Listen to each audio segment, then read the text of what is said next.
नमस्कार, मेरा नाम है दीपक और स्वागत है आप सभी का अपनी कक्षा में। तो सीबीएसई का जो टर्म 1 है उसमें केमिस्ट्री का एक इंपॉर्टेंट चैप्टर आपके सिलेबस में मेंशन है ऑलरेडी और नाम है उस चैप्टर का सॉल्यूशन एंड कोलिगेटिव प्रॉपर्टीज। तो यार इस चैप्टर में आपने अगर इसको नहीं पढ़ा है अभी तक, अगर आपने इसकी पूरी पूरी थ्योरी अगर आपने रिवाइज नहीं की है तो अपनी कक्षा यूट्यूब चैनल पर एक वीडियो ऑलरेडी पहले से बना हुआ है। अगर आपने अभी तक नहीं पढ़ा है तो जरूर जाके इसको चेकआउट कीजिए और उसको पूरा पढ़ने के बाद उस पर बेस्ड कुछ एमसीक्यू क्वेश्चंस जो आपसे पूछे जा सकते हैं या फिर वैसे ही क्वेश्चन आपसे एग्जाम में पूछे जा सकते हैं, उनकी प्रैक्टिस आप कर सकते हैं मेरे साथ। ठीक है, तो चलिए अपन शुरू करते हैं सॉल्यूशन चैप्टर के एमसीक्यू क्वेश्चंस की। कुछ क्वेश्चंस की अपन प्रैक्टिस करेंगे। आपके सामने सबसे पहला सवाल जिसमें क्या कहा गया है, ध्यान से सुनिए। KH value for argon gas, CO2 gas, HCHO and CH4 gas are this and respectively. Arrange these gases in order of their increasing solubility. अब देखो ये वाला जो सवाल है, ये वाला सवाल पूछा गया है आपसे। अगर आपको याद हो तो आपने एक पढ़ा था हेनरीज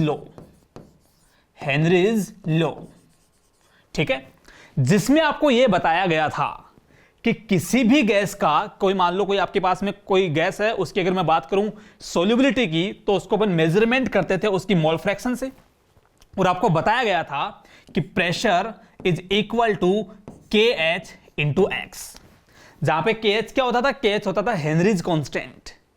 अब आप एक बात बताइए कि अगर मैं एक्सटर्नल प्रेशर कांस्टेंट कर दूं, अगर इस चीज को अपन बोल दें कि ये कांस्टेंट है, ये चेंज नहीं होगी, अगर इसको अपन कांस्टेंट कर दें तो जितना ज्यादा KH की वैल्यू होगी, KH जितना बढ़ेगा, क्या उस गैस की मोल फ्रैक्शन जो लिक्विड में डिजोल्व्ड है क्या वो उतनी कम हो जाएगी क्या? अरे वही तो होगा भाई। मान लो ये चीज हो गई कांस्टेंट, ये चेंज हो नहीं सकती, एक्सटर्नल प्रेशर कांस्टेंट है, ठीक है।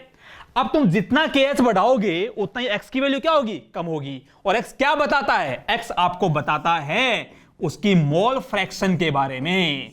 और कौन सी मोल फ्रैक्शन, गैस की वो मोल फ्रैक्शन जो डिसॉल्व हो चुकी है उस लिक्विड में, उसके बारे में बताता है। और अगर ये डिक्रीज होगा तो मैं यहां से ऐसे कह सकता हूं कि उस गैस की जो सोल्यूबिलिटी है वो उतनी ही कम होती जाएगी, तो उसकी सोल्यूबिलिटी कम हो जाएगी।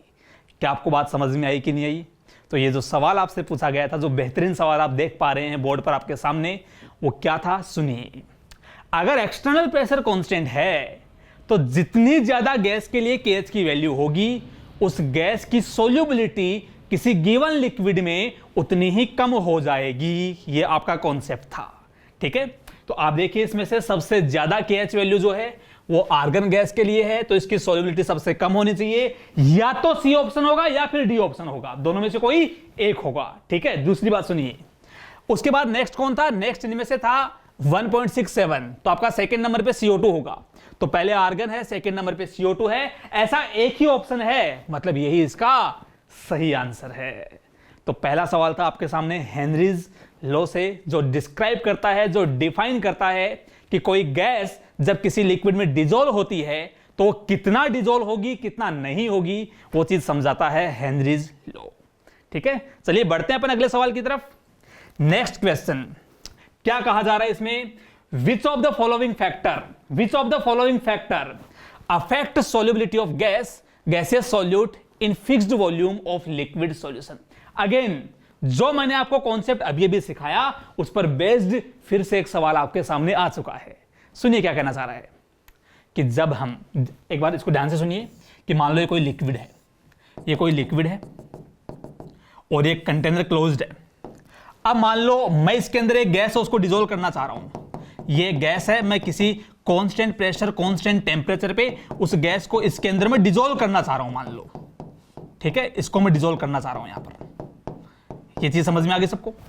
अब सुनिएगा जरा, कहता है कि वो कौन कौन से फैक्टर हैं जो अफेक्ट करते हैं इस बात को कि ये गैस उसमें कितना डिसॉल्व होगी या नहीं होगी, ये चीज हमसे पूछ रहा है। और उसके लिए फैक्टर 3 होते हैं, मेनली 3 फैक्टर होते हैं। पहला फैक्टर होता है उस गैस की नेचर, दूसरा फैक्टर होता है टेम्परेचर, जितना टेम्परेचर ज्यादा होगा सोल्यूबिलिटी उतनी ही कम होगी, ये आपको पढ़ाया जा चुका है। अगर आपने अब तक ये चैप्टर नहीं पढ़ा है तो मैंने आपको बता दिया है कि ऑलरेडी इस पे एक अपनी कक्षा चैनल पर वीडियो बना के डाला जा चुका है, आप जरूर उसको जाके चेकआउट कीजिए, सॉल्यूशन पूरा आपको वहां पर पढ़ाया जा चुका है। ठीक है, दूसरा पॉइंट सुनिए, वो डिपेंड करता है टेम्परेचर पे, वो प्रेशर पे भी डिपेंड करता है। जितना बाहर से ज्यादा प्रेशर लगा होता है उसकी सॉल्युबिलिटी उतनी ही ज्यादा होगी। अरे याद कीजिए एग्जांपल, जब अपन बाहर से कोई कोल्ड ड्रिंक की बोतल लेके आते हैं तो कोल्ड ड्रिंक की बोतल जो होती है उसको जब आप ओपन करते हो, खोलते हो, तो उसमें से तुरंत एक गैस बाहर निकलती है। ठीक है, आपको पता है वो गैस जब तक आपने उसका ढक्कन नहीं खोला था तब तक वो गैस अंदर डिजोल्व थी, उस कोल्ड ड्रिंक के अंदर, उस सॉफ्ट ड्रिंक के अंदर वो गैस डिजोल्व थी अंदर। जैसे ही आपने ढक्कन हटाया, ढक्कन हटाने से क्या हुआ कि प्रेशर रिलीज हुआ, और प्रेशर कम होते ही जो गैस अंदर डिजोल्व थी वो बाहर आ गई। अरे प्रेशर कम होने से क्या हुआ, प्रेशर कम होने से गैस की सॉल्युबिलिटी कम हो गई।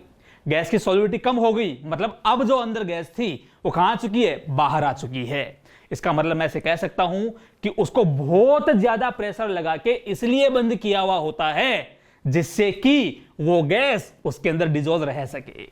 इसी तरीके से आपने ऐसा देखा होगा कि जब तक वो कोल्ड ड्रिंक की बोतल ठंडी होती है तब तक उसमें गैस ज्यादा अच्छे से डिजोल्व होती है। तुम उसको थोड़ी देर बाहर रख दो, उसका टेम्परेचर बढ़ेगा बढ़ेगा बढ़ेगा, और मान लो उसका टेम्परेचर बहुत ज्यादा बढ़ चुका है मान लो, तो उसके अंदर जितनी भी गैस थी वो सारी बाहर निकल जाती है। और ये आपने बहुत लोगों ने किया होगा कि जब तुम उसको फिर पीते हो तो उस कोल्ड ड्रिंक को पीने पर वो टेस्ट नहीं रहता है जो टेस्ट पहले था। तो यहां पर ये दो फैक्टर काम करते हैं कि जितना टेम्परेचर ज्यादा होगा सॉल्युबिलिटी कम होगी, और जितना प्रेशर ज्यादा होगा सॉल्युबिलिटी उतनी ही ज्यादा होगी। यही था कॉन्सेप्ट। अब देखते हैं ऑप्शन, अपन देख लेंगे कौन कौन से ऑप्शन इसके सही है।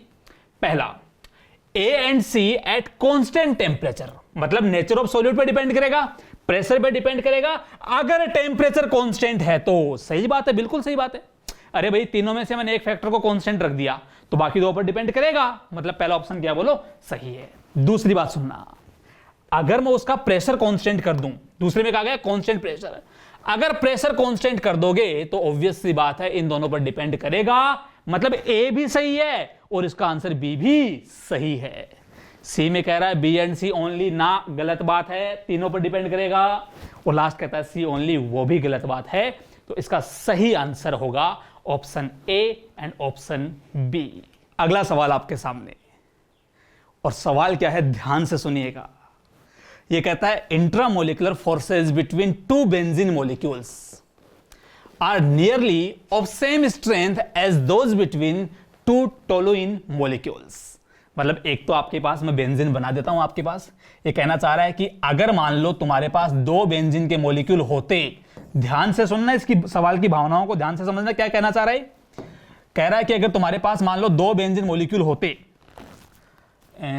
अगर तुम्हारे पास दो बेंजीन मॉलिक्यूल होते तो एक तो उनके बीच में लगने वाले इंटरेक्शंस, दूसरा क्या कह रहा है कि अगर तुम्हारे पास दो टोलुइन मॉलिक्यूल्स होते, टोलुइन का मतलब बेंजीन पे क्या होता है CH3, अगर तुम्हारे पास दो टोलुइन मॉलिक्यूल्स होते तो उनके बीच में लगने वाले इंटरेक्शंस जितने स्ट्रॉन्ग ये हैं उतने ही स्ट्रॉन्ग ये हैं। ये इंफॉर्मेशन सवाल में हमें बता दी है इसने। समझ में आ गया सबको यहां तक। अब क्या कह रहा है, ये कह रहा है कि for a mixture of benzene and toluene which of the following are not true. कह रहा है कि अगर बेंजीन में आप टोलुइन को मिला देंगे तो जो चार ऑप्शन भैया आपके सामने दिए गए हैं उनमें से कौन सा सही है और कौन सा सही नहीं है।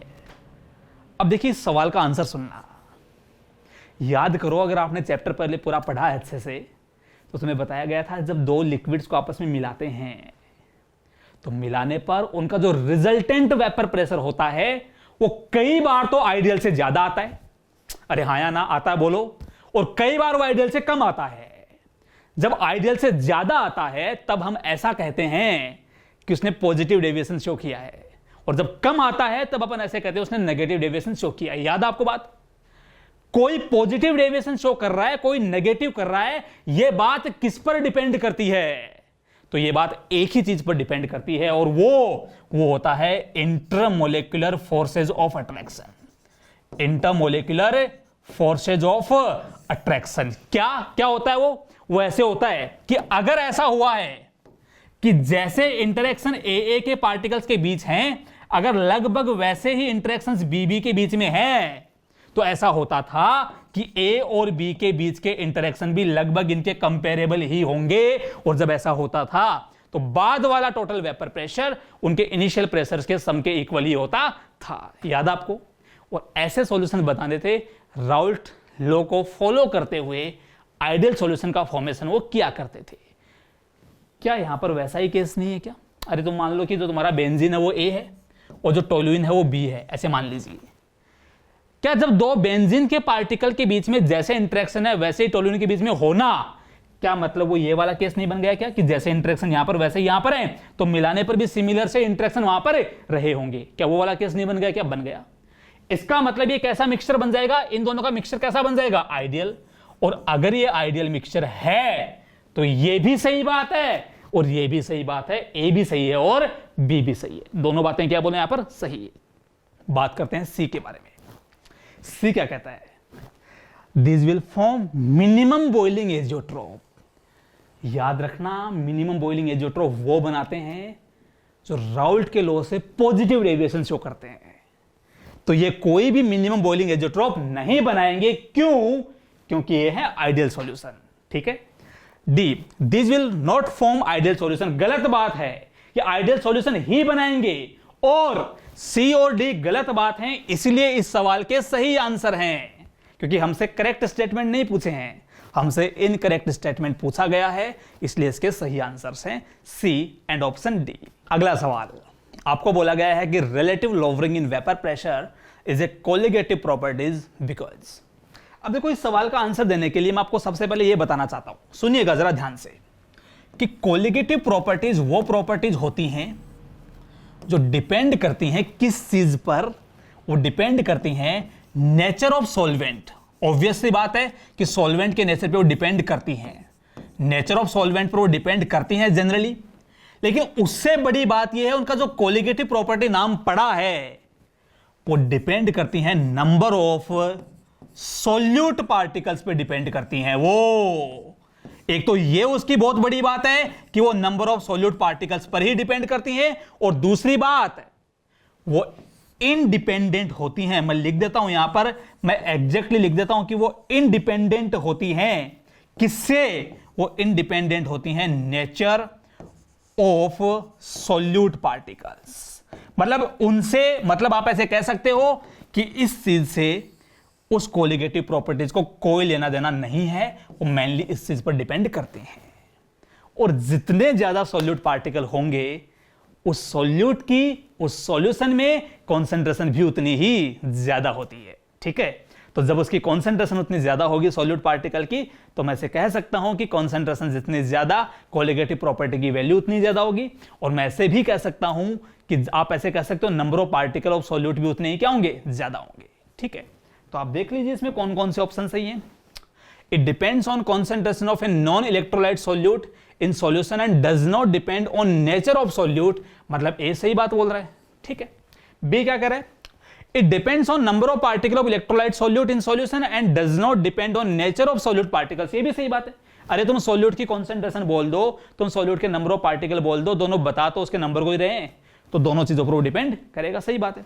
Third, it depends on concentration of a non electrolyte. ये गलत बात है, सॉरी, डिपेंड करता है उसकी कॉन्सेंट्रेशन। सही बात है। आगे क्या लिखा हुआ है? As well as nature of solute. Nature of solute पे डिपेंड करना बोला इसने, इसलिए गलत स्टेटमेंट है, इस सवाल का आंसर नहीं है। और ऐसे लास्ट वाले में भी यही बोल रहा है कि वो सॉल्यूट की नेचर पे डिपेंड करता है, वो भी गलत बात है। तो इसका जो सही आंसर होगा वो होगा ऑप्शन ए, और ऑप्शन बी होगा इसका सही आंसर। ठीक है। इस सवाल को ध्यान से पढ़ना। क्या कह रहा है? ध्यान से सुनना। इस सवाल में आपको ये कहा गया है, which of the following liquid mixture will have the same composition in liquid as well as vapor phase। मतलब जब आप इन दो लिक्विड्स का मिक्सचर लेंगे, उसकी वेपर आप बनाएंगे, जब आप लिक्विड का मिक्सचर लेके आप उसकी वेपर बनाएंगे, तो जैसा कॉम्पोजिशन उन दोनों का लिक्विड फेज में है वैसा ही कॉम्पोजिशन कहां होना चाहिए? वो होना चाहिए उनका वेपर फेज में होना चाहिए। और याद करो, ऐसे मिक्सचर्स जो ऐसा शो करते हैं उनको एक नया नाम दिया जाता है। याद करेंगे, उनको एजियोट्रोप कहा जाता है, एजियोट्रोप उनको बोला जाता है। और वो एजियोट्रोप वो शो करते हैं जो राउल्ट के लॉ से या तो नेगेटिव डेविएशन दिखाएं या फिर वो दिखाएं उससे पॉजिटिव डेविएशन। मतलब कौन कौन सा, या तो नेगेटिव डेविएशन या फिर क्या दिखाएंगे, उससे पॉजिटिव डेविएशन दिखाएंगे। और आपके सामने जनाब 4 ऑप्शंस। आपको पता होगा बेंजीन टोलुइन जो होता है वो तो आइडियल होता है, मतलब ये कोई एजियोट्रोप नहीं बनाएगा, मतलब ये इस सवाल का आंसर नहीं है। उसके साथ वाटर नाइट्रिक एसिड जो होता है राउल्ट के लॉ से डेविएशन शो करता है, मतलब ये एजियोट्रोप बनाएगा। आपने एग्जांपल पढ़े होंगे, ये भी एजियोट्रोप बनाता है। लेकिन again n hexane n heptane ideal solution होते हैं और आइडियल होने के कारण वो कभी भी एजियोट्रोप नहीं बनाएंगे। और जब वो एजियोट्रोप नहीं बनाएंगे तो ये इसका आंसर नहीं है। तो इसका आंसर क्या हुआ, बी एंड सी। तो इस सवाल में तो बेसिकली आपको ऑप्शंस एलिमिनेट करने थे। मान लो किसी बच्चे को नहीं पता ये बात कि इनमें से कौन सा नेगेटिव डेविएशन शो कर रहा है, कौन सा पॉजिटिव कर रहा है, तो कोई बात नहीं, आपको सिर्फ वो हटाने थे जो आइडियल सॉल्यूशन बनाते हैं। और आइडियल सॉल्यूशन बेंजीन टोलुइन का मिक्सचर बनाता है, और आइडियल सॉल्यूशन बनाता है कौन, हेक्सेन हेप्टेन का जो मिक्सचर होता है वो भी आइडियल मिक्सचर बनाता है। तो इसलिए ये दोनों इसके आंसर्स नहीं होंगे। इसका सही आंसर होगा option B and option C. अब इस सवाल के लिए पहले सवाल पढ़ते हैं, मेरे साथ साथ ध्यान से पढ़िएगा सब लोग। कह रहा है कि इन आइसोटोनिक सॉल्यूशंस, नाम आया, एक नया नाम आया, क्या, आइसोटोनिक। मुझे बताओ रे, क्या आपने ये नाम ऑस्मोटिक प्रेशर वाले टॉपिक में सुना था क्या? जिन लोगों ने पढ़ा ना वो कहेंगे हाँ सर सुना तो वही था। और ये ऐसे कहता था वो 2 सॉल्यूशंस जिनके ऑस्मोटिक प्रेशर आपस में इक्वल हो उसको अपन क्या कहते हैं, आइसोटोनिक बोलते हैं। हाँ या ना बोलो, हाँ सर ऐसे ही बोलते हैं। और जब जिनके ऑस्मोटिक प्रेशर्स इक्वल होते हैं उनको अपन आइसोटोनिक सॉल्यूशन बोलते हैं। इसका मतलब बी वाला ऑप्शन तो सही है। अब ये है ना क्या कर रहा है, 3 और ऑप्शन दे रहा है। और पता है क्या कह रहा है कि इन तीनों में से मुझे तुम यूं बता दो कि जो 2 सॉल्यूशन आइसोटोनिक होते हैं क्या उनके सॉल्यूट सॉल्वेंट भी एक जैसा होना जरूरी है, या उनके सॉल्यूट सॉल्वेंट अलग अलग हो सकते हैं? इनमें से कौन सी बात सही है वो आप मुझे बता दो। तो इसका सवाल इतना ही बचा, क्या बचा सवाल, कि ठीक है तो मुझे पता है दोनों के ऑस्मोटिक प्रेशर बराबर होते हैं। ये कह रहा है ये भी बता मुझे कि दोनों के सॉल्यूट सॉल्वेंट एक जैसे होते हैं कि नहीं होते हैं। तो याद करेंगे सब लोग, आपको पता होगा कि सर डेफिनेशन में हमने सिर्फ ये पढ़ा था कि दोनों के ऑस्मोटिक प्रेशर सेम होने चाहिए। वहां ऐसा कुछ भी नहीं लिखा था कि दोनों के सॉल्यूट सॉल्वेंट सेम हो या नहीं हो, ऐसा वहां पे कुछ भी नहीं लिखा हुआ था। इसका मतलब दोनों के सॉल्यूट सॉल्वेंट सेम हो भी सकते हैं और नहीं भी हो सकते। तो सही आंसर बी आएगा और सी आएगा, ये होंगे इनके सही आंसर्स। ठीक है, इस क्वेश्चन में आपको बोला गया है for a binary ideal liquid solution the variation in total pressure versus composition of solution is given by which of the following graph. ध्यान से सुनिएगा, इसने बोला आइडियल लिक्विड सॉल्यूशन, मुझे कुछ और देखना ही नहीं, मैं पागल हो गया। क्योंकि जैसे इसने बोला आइडियल लिक्विड सॉल्यूशन, मुझे पता है आइडियल सॉल्यूशन के लिए आप बता दो, एक आपको पता होना चाहिए कि वो जो लाइन बनती है वेपर प्रेशर की वो स्ट्रेट लाइन बनती है। और स्ट्रेट लाइन बनती है मतलब ये भी सही है और ये भी सही है। अरे ये वाला कर तो तब बनता है जब पॉजिटिव डेविएशन हो, ये तब बनता है जब नेगेटिव डेविएशन हो। स्ट्रेट लाइन तब बनती है जब वो आइडियल सॉल्यूशन हो। और ये हाँ डिपेंड करता है, जैसे मान लो यहां पर तुम प्योर ए ले रहे हो, यहां पर तुम प्योर बी ले रहे हो और ये ऊपर जा रहा है, इसका मतलब ऐसा हुआ होगा कि पीबी नोट बड़ा होगा किससे, पीए नोट से। ऐसा हुआ होगा कि बी ज्यादा वोलेटाइल रहा होगा, इसलिए ग्राफ ऐसा बना। और मान लो यहां तुम्हारा ए है, यहां तुम्हारा बी है, ये बन रहा है, इसका मतलब डेफिनेटली पीए नोट बड़ा रहा होगा पीबी नोट से। मतलब मैं कह सकता हूं कि ए इस केस में ज्यादा वोलेटाइल होगा, ऐसा आप कह सकते हो। तो दोनों ग्राफ पॉसिबल है, वो डिपेंड करता है कि उस बाइनरी मिक्सचर में कौन सा कंपोनेंट ज्यादा वोलेटाइल है। ठीक है, इस क्वेश्चन में आपको यह बोला गया है when dissolving sugar in water at room temperature solution feels cold to touch. मतलब जब आप रूम टेम्परेचर पर एक लिक्विड के अंदर यानी कि वाटर में आप बाहर से शुगर ऐड करते हैं, तो ऐसा ऐड करने के बाद अच्छे से उसको शेक करने के बाद जब आप उसको टच करते हैं बाहर से, तो आपको वहां पे ठंडा महसूस होता है कि उसको मतलब ठंडा हो गया है, वहां पे पहले के कंपैरिजन में वहां पे टेम्परेचर कम हो गया है। ठीक है, इस बात का क्या मतलब है हमें वो जानना है। एक बात बताना, आपने चीज अपने डेली लाइफ में भी कभी ना कभी वहां पर आपने ऐसा फील किया होगा कि जब अपन किसी सब्सटेंस को दूसरे में मिक्स करते हैं तो कई बार तो जिस कंटेनर में मिक्स किया है वो गर्म हो जाता है, वो हीट हो जाता है, उसका टेम्परेचर बढ़ जाता है। और कई बार जब अपन ऐसा करते हैं तो उसका टेम्परेचर डिक्रीज हो जाता है, वो ठंडा हो जाता है। क्या आप जानते हैं ऐसा क्यों होता है? मैं आपको बताता हूं।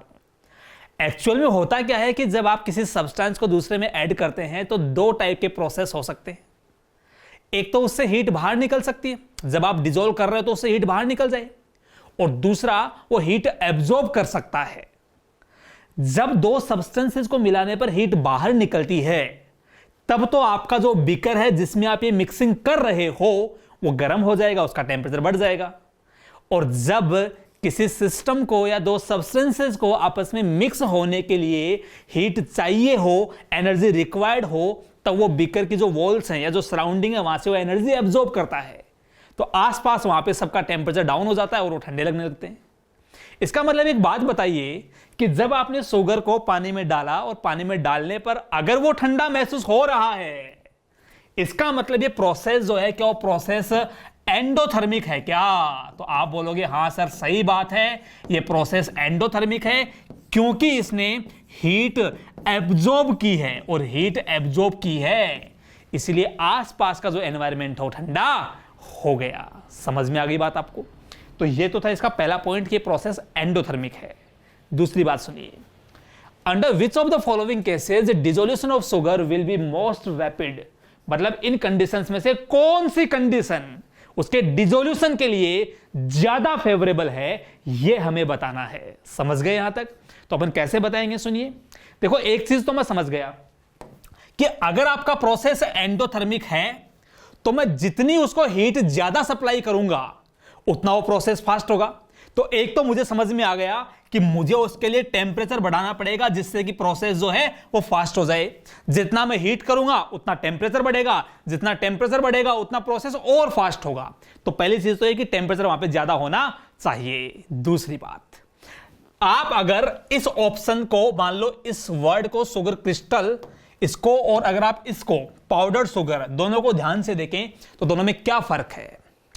जब आप शुगर के क्रिस्टल को पानी में डिसॉल्व करेंगे और दूसरी तरफ मान लो यार उन क्रिस्टल्स को मैं पहले ही बार पाउडर फॉर्म में कन्वर्ट कर लूं, मेरे पास कुछ क्रिस्टल्स हैं शुगर के, उनको मैं ऊपर से ठोक पीट के उसको मैं पाउडर बना लूं उसका, और उस पाउडर को मैं पानी में डिसॉल्व करूं, आप ही बताइए कौन सा आसानी से डिसॉल्व होगा? आप कहेंगे सर पाउडर डिसॉल्व होगा। क्यों होगा पाउडर डिसॉल्व? कि जो मेहनत आपने उन क्रिस्टल्स को पाउडर बनाने में की है उसमें कुछ ना कुछ जो काम उसको सॉल्यूशन में घोलने के बाद कुछ ना कुछ जो एनर्जी खर्च होती वो काम आप पहले ही कर चुके हैं।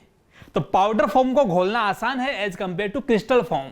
तो मुझे पता लग गया कि पाउडर शुगर होनी चाहिए और हॉट वाटर होना चाहिए जिसका टेम्परेचर क्या हो? ज्यादा हो। तो इसका सही आंसर होगा ऑप्शन डी। ठीक है, चलिए आगे बढ़ते हैं। अगला सवाल,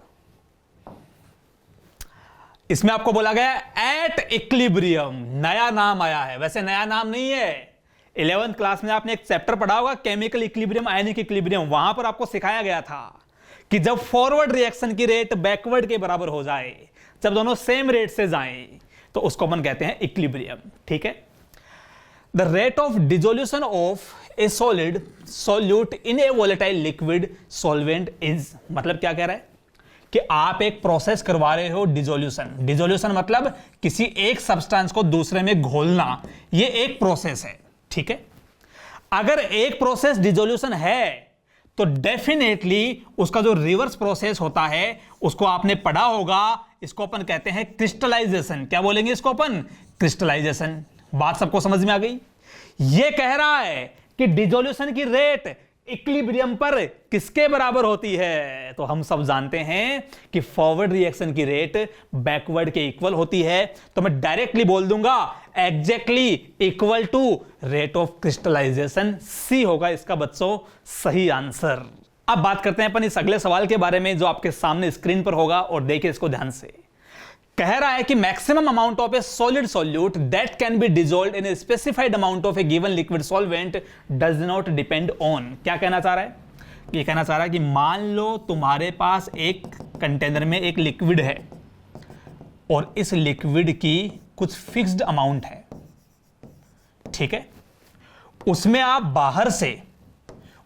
बाहर से कोई सॉल्यूट कुछ सॉलिड सॉल्यूट जो है आप वो ऐड कर रहे हो। ये कुछ सॉलिड सॉल्यूट के पार्टिकल्स हैं वो आप ऐड कर रहे हो। तो सवाल ये है जनाब कि ये कितना डिसॉल्व होगा, ये किन किन फैक्टर्स पे डिपेंड करेगा।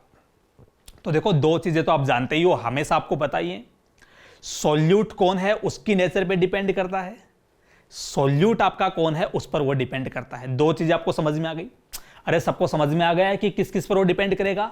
सॉल्यूट की नेचर एंड सॉल्वेंट की नेचर पर वो दोनों चीजें डिपेंड करती हैं। दूसरा पॉइंट, टेम्परेचर भी एक फैक्टर होता है कि तुम टेम्परेचर इंक्रीज करोगे तब या डिक्रीज करोगे तब सॉल्युबिलिटी अफेक्ट होती है। हां, टेम्परेचर बढ़ाने पर बढ़ेगी या कम होगी ये इस बात पर डिपेंड करता है कि प्रोसेस एंडोथर्मिक है या एक्सोथर्मिक है, वो एक अलग मुद्दा है। लेकिन बात यह है कि टेम्परेचर पर भी वो चेंज होती है। तो टेम्परेचर पे चेंज होगी, नेचर ऑफ सॉल्यूट से चेंज होगी, नेचर ऑफ सॉल्वेंट से चेंज होगी। बात करते हैं जनाब प्रेशर के बारे में। हम यहां पर जिन चीजों के आपस में मिक्स होने की बात कर रहे हैं, क्या खुद से पूछो अपने आप से, क्या उनमें से कोई भी गैस है? क्या अपना सॉल्यूट या सॉल्वेंट दोनों में से कोई भी गैस है क्या? आप कहेंगे नहीं सर, दोनों में से कोई भी गैस नहीं है। और जब गैस नहीं है तो मतलब उनका डिसोल्यूशन प्रेशर से इतना अफेक्ट नहीं होगा। ये जो तीन है इन तीनों से ज्यादा अफेक्ट होगा। आप ऐसे कह सकते हो कि अगर ओपन कंटेनर है, मान लो ओपन कंटेनर में आप डिसॉल्व कर रहे हो, तो प्रेशर तो कांस्टेंट बना रहेगा। तो इसका सही आंसर होगा ऑप्शन सी। और इस क्वेश्चन में आपसे पूछा गया है, विच of the following aqueous solution should have the highest boiling point. अब देखो यार, ये जो सवाल है ना, इसमें आपसे चर्चा की जा रही है बॉइलिंग पॉइंट की, कि किसका हाईएस्ट होगा सॉल्यूशन के लिए। और आप जानते हैं सॉल्यूशन के लिए जो एलिवेशन इन बॉइलिंग पॉइंट है वो होता है went of factor I into के बी इंटू उसकी मोलैलिटी एम, वो होता है। और आप जानते हैं कि डाइल्यूट सॉल्यूशंस के लिए अपन मोलैलिटी और मोलैरिटीज को ऑलमोस्ट इक्वल मान लेते हैं, ठीक है। अब आपको चाहिए कि बॉइलिंग पॉइंट हाईएस्ट हो। क्या बॉइलिंग पॉइंट हाईएस्ट होने के लिए डेल्टा टीबी की वैल्यू हाईएस्ट नहीं होनी चाहिए? क्या बिल्कुल होनी चाहिए। क्यों? क्योंकि जितना एलिवेशन इन बॉइलिंग पॉइंट ज्यादा होगा, बॉइलिंग पॉइंट की वैल्यू भी उतनी ज्यादा होगी। बोलो, ये बात सबको समझ में आ गई?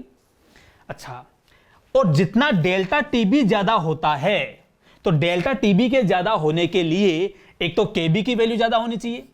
लेकिन अगर मैं सॉल्वेंट फिक्स कर दूं कि सॉल्वेंट फिक्स है, सॉल्यूट अलग अलग हैं, तो ये वाली चीज भी फिक्स हो गई। तो बचा कौन? बोलो, आई और एम बचा। क्या यहां पर इन चारों की कॉन्सेंट्रेशन सेम है? क्या चारों की कॉन्सेंट्रेशन सेम है? मतलब ये दोनों चीजें क्या हो गई? फिक्स हो गई। तो बचा कौन? आई बचा।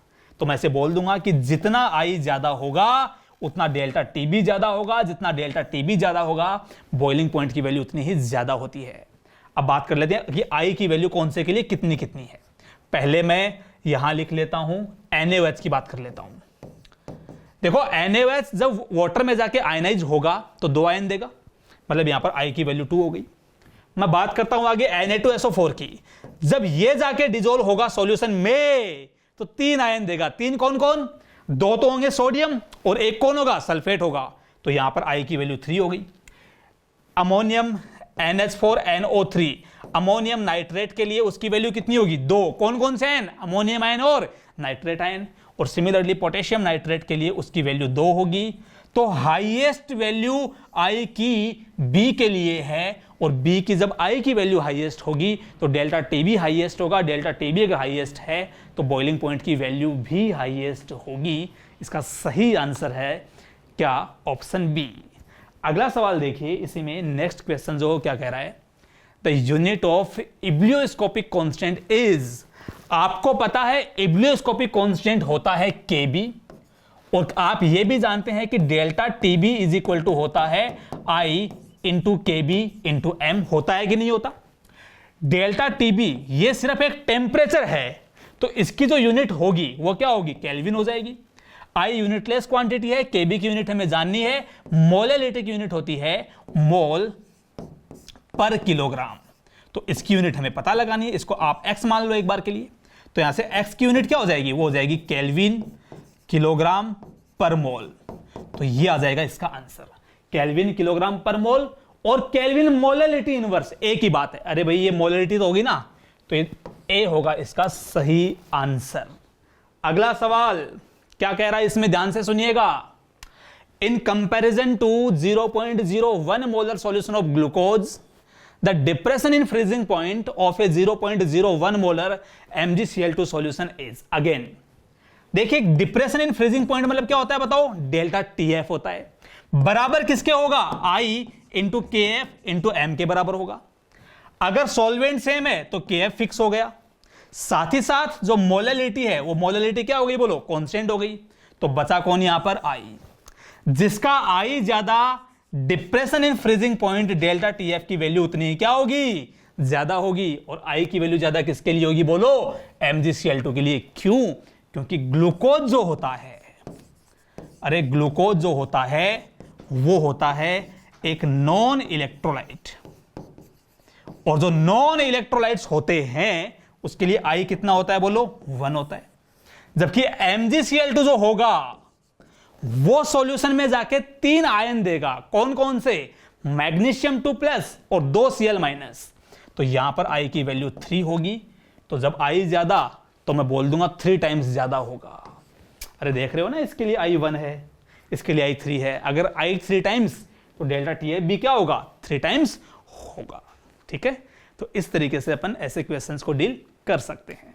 अगला सवाल बहुत ही बेहतरीन और बहुत ही प्यारा सवाल, आपने इसको कभी फील भी किया होगा। अरे याद है जब अपन कच्चे आम जो होते हैं, जब मार्केट से कच्चे आम तुम लाते हो या तुमने घर पे लाए हुए देखेंगे होंगे, तो बढ़िया फूले फूले रहते हैं, ऐसे गोल मटोल फूले हुए रहते हैं वो।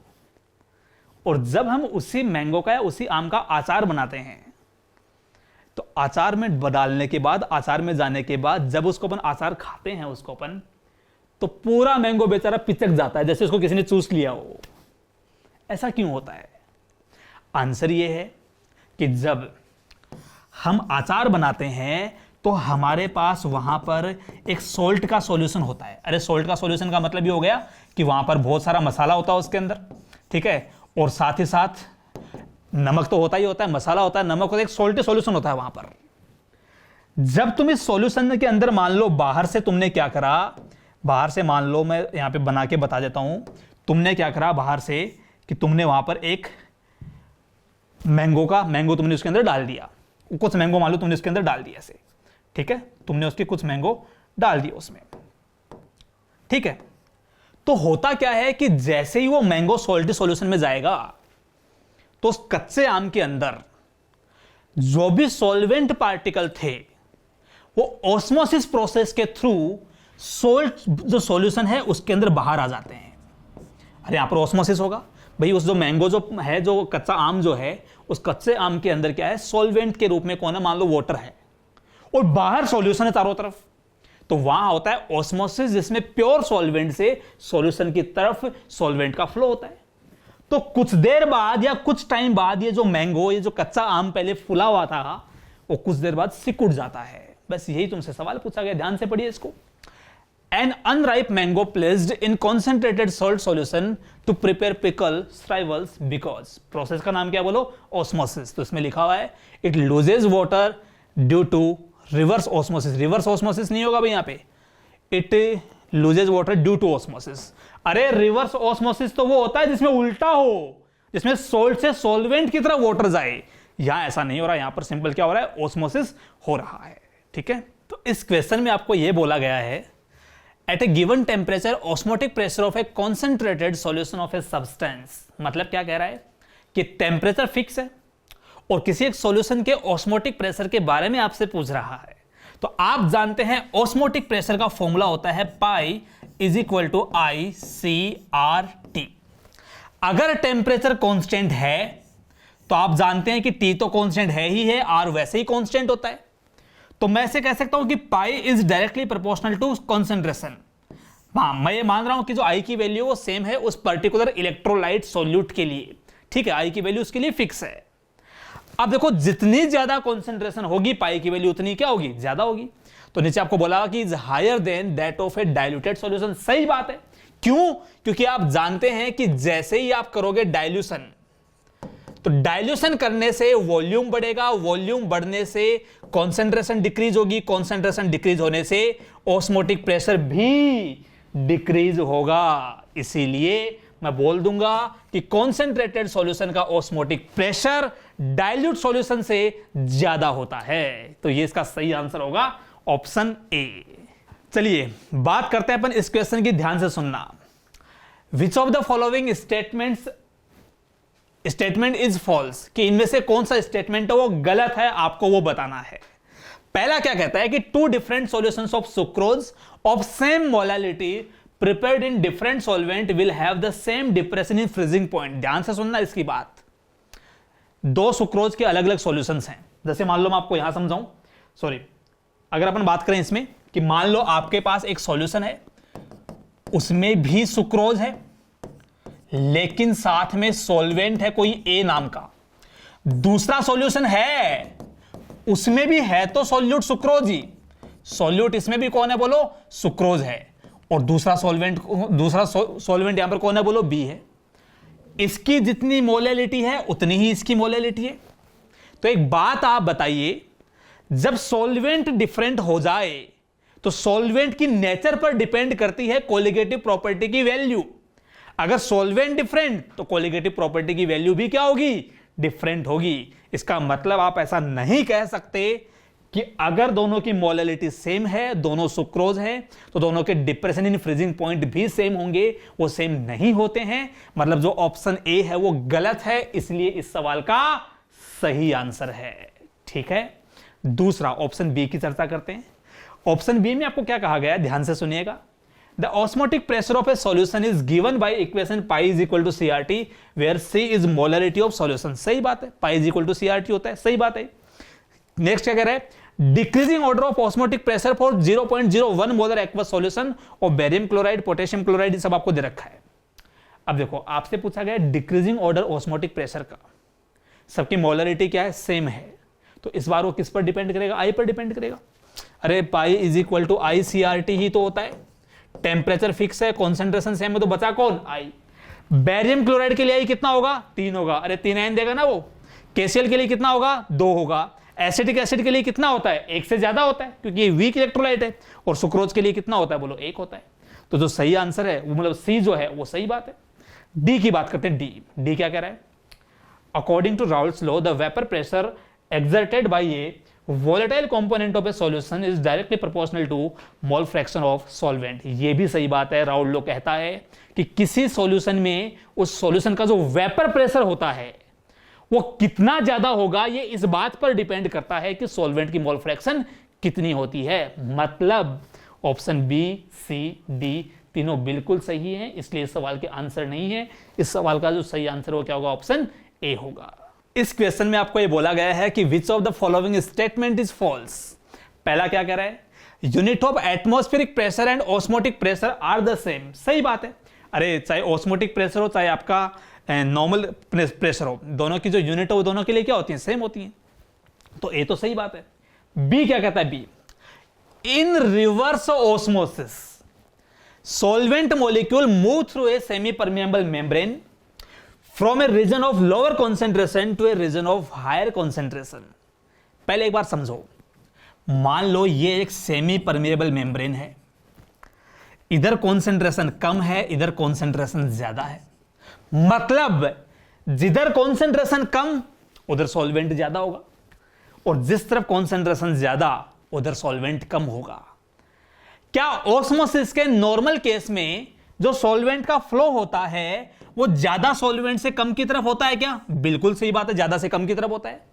लेकिन ये नॉर्मल ऑस्मोसिस की बात नहीं कर रहा है, ये बात कर रहा है रिवर्स ऑस्मोसिस की। मतलब इस बार उल्टा फ्लो होगा, मतलब हाई कॉन्सेंट्रेशन से लो की तरफ फ्लो होगा। और ये क्या कह रहा है, in reverse osmosis solvent molecule move through a semi permeable membrane from region of lower concentration to higher concentration. ये गलत बात है, जबकि फ्लो किधर से किधर होना चाहिए, फ्लो होना चाहिए हायर कॉन्सेंट्रेशन से लो कॉन्सेंट्रेशन की तरफ। मतलब बी है इस सवाल का करेक्ट ऑप्शन। गलत बात है, इसीलिए इसका ये सही आंसर है। ठीक है, सी कहता है the value of molal depression constant depend on nature of solvent. मतलब मोलल डिप्रेशन कांस्टेंट का मतलब क्या हो गया, ये होता है आपका केएफ। केएफ किस पर डिपेंड करता है, सॉल्वेंट की नेचर पर डिपेंड करता है, सही बात है। Relative lowering in vapour pressure मतलब RLVP एक डायमेंशनलेस क्वांटिटी है, सही बात है। क्यों, क्योंकि ऊपर तो आता है डिक्रीज इन वेपर प्रेशर और नीचे आता है vapour pressure of pure solvent. दोनों की यूनिट एक दूसरे से कैंसिल आउट हो जाएंगी, तो ये बन जाएगी एक यूनिटलेस क्वांटिटी, डायमेंशनलेस क्वांटिटी। तो इसका सही आंसर होगा ऑप्शन बी होगा। इस क्वेश्चन में आपको बोला गया है the value of Henry constant KH increases with increase in temperature. तो आपको बेसिकली एक आ गया है कि जो हेनरी कांस्टेंट की वैल्यू होती है वो टेम्परेचर पे कैसे डिपेंड करती है, ये आपको कहा गया है। ठीक है, तो ये आपको जब पढ़ाया गया तब बताया गया होगा कि जितना टेम्परेचर ज्यादा होता है किसी पर्टिकुलर गैस के लिए जो हेनरी कांस्टेंट की वैल्यू होती है वो उतनी ही ज्यादा होती है। और ये आप जानते हो कि KH जितना ज्यादा होता है उस गैस की किसी गिवन लिक्विड में जो सोल्यूबिलिटी है वो उतनी ही कम होती है। तो सही आंसर ऑप्शन ए हो जाएगा।